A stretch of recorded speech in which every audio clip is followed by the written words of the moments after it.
আজকে অবহেলিত একটা শাকের রেসিপি দেখাবো, যেটা সবাই অবহেলা করে। এটার মূল্যায়নে কেউ করে না, কিন্তু এটা যে কত গুণধর শাক এটা আসলে কেউ বুঝতে চায় না। আর এটা কোনো চাষ হয় না, জঙ্গলে এমনিতে হয়ে থাকে। তো এই শাকটা আসলে এত মজা হয় খেতে, কিন্তু এটা কেউ খায় না বলে বুঝতেও পারে না। তো যাই হোক, আজকে এটা রেসিপিটা আমি অবশ্যই আপনাদেরকে দেখাবো, তাহলে বুঝতে পারবেন এটা খাওয়া কতটা সহজ, আর এটা কতটা ন্যাচারাল, খেতে কতটা ভালো, আর কত রোগের ওষুধ। আসসালামু আলাইকুম, কেমন আছেন সবাই? আশা করি ভালো আছেন। আলহামদুলিল্লাহ, আমিও ভালো আছি। এই শাকটার নাম হচ্ছে কলাকচু শাক। এই নামটা ছাড়াও এই শাকের আরো অনেক নাম আছে, কিন্তু আমরা ছোটবেলা থেকে কলাকচু শাক হিসেবেই চিনি। তো যাই হোক, এখন আমি এই শাকটা বেছে নিচ্ছি। এখান থেকে আমি ডাটা সহ শাকটা নিয়ে নিয়েছি, শুধু লম্বা লম্বা যে ডাটাগুলো আছে ওগুলোই নিয়ে নিই।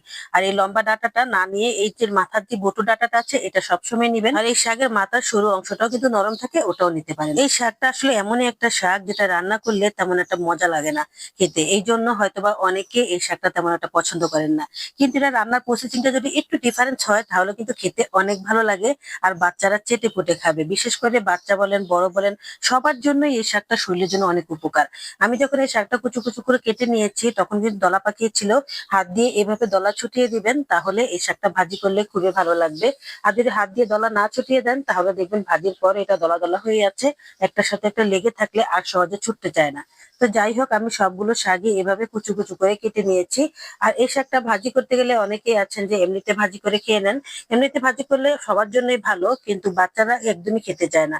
আমি চাইছি যে আমার ঘরের প্রত্যেকটা সদস্য এই শাকটা দিয়ে ভাত খাক, এটাই আমি চাই। তো যাই হোক, এখন আমি এখানে বেশি করে পেঁয়াজ দিয়ে দিলাম, আর একটু রসুন কুচিকে ভালো করে আমি একটু ভেজে নিয়েছি। লাল লাল যখন হয়ে এসেছে তখন পেঁয়াজ আর কাঁচামরিচটা দিয়ে দিয়েছি, আর একটু বেশ খানিকটা তেল দিয়েছি। আর তারপর দিয়ে দিলাম শাক। একদমই সহজ একটা রান্না, কোনো রকমের ঝামেলা নেই। কিন্তু একটু প্রসেসিং এর কারণে কিন্তু বাচ্চারা অনেক পছন্দ করে এই শাকটা খেতে, খুবই ভালো লাগে।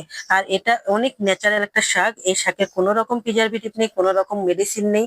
আর এটা খেয়ে কিন্তু মানুষ অনেক উপকৃত হয়, যেমন শরীরের কোষ্ঠকাঠিন্য দূর হয়। এই কেলাকুচো শাকটা কিন্তু কাঁচাও খাওয়া যায়, আর এটা রান্না করেও খাওয়া যায়, অনেক রকমই খাওয়া যায়।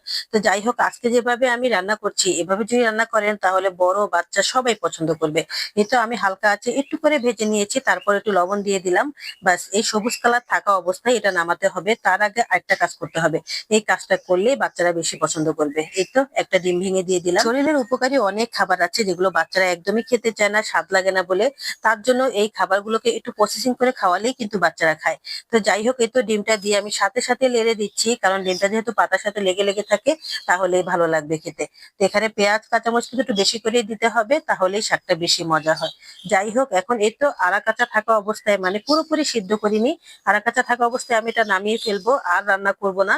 আর এই অবস্থায় খেলতেই কিন্তু সবচেয়ে ভালো। এমন একটা উপকারী শাক, কিছুতেই এটা গুণাগুণ নষ্ট হতে দেওয়া যাবে না, তাই আমি এটা আড়া কাঁচা অবস্থায় নামিয়ে ফেলেছি। আর এই শাকটা বিশেষ করে জানেন যে ডায়াবেটিসের অনেক উপকার। ডায়াবেটিস রোগীরা বেশিরভাগ সময় এই শাকের মানে ছেঁচে রস বের করে তারপরে খায় কাঁচা অবস্থায়, এতে করে ডায়াবেটিস অনেক কন্ট্রোল থাকে। তো যাই হোক, এই তো ভাজা হয়ে গেছে, দেখেন কত সুন্দর লাগছে। এখন সকালবেলা এই রোদে বসে এরকম এক প্লেট ভাত দিয়ে শাকটা খেতে কি যে ভালো লাগবে, কি বলবো, আসলে এক কথায় অসাধারণ। আজ এ পর্যন্তই, ভালো থাকবেন সবাই, আল্লাহ হাফেজ।